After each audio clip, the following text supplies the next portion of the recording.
တိုဖူနဲ့ငါးတို့ကအသားဓာတ်လို့သိထားကြတဲ့ protein ဓာတ်ရဲ့အရင်းမြစ်ကောင်းတစ်ခုဖြစ်ပါတယ်တိုဖူအကြောင်းကနေစပြောကြရအောင်ပါ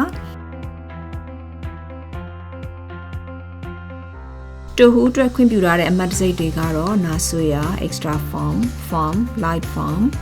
light silken, soft, super firm, cube, house food, extra firm, regular,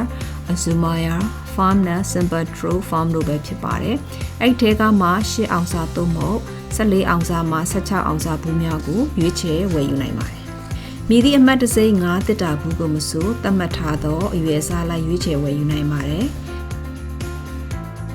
ပန်းရောင်ဆော်မွန်ဘူးဆိုရင်6အောင်စာနဲ့9.5အောင်စာဘူးစာရင်း5ဘူးဆိုရင်3.5အောင်စာနဲ့ထူနာ5ဘူးဆိုရင်5အောင်စာနဲ့6အောင်စာဘူးများကိုရွေးချယ်ဝယ်ယူနိုင်ပါတယ်။တင်းရဲ့ weight အကျိုးခံစား권စီးများထဲမှာတိုဟူးနဲ့9တစ်တာဘူးဝယ်ယူနိုင်ခွင့်ပါဝင်နေဆိုရင်တိုဟူးနဲ့9တစ်တာဘူးများကိုဝယ်ယူနိုင်ပါတယ်။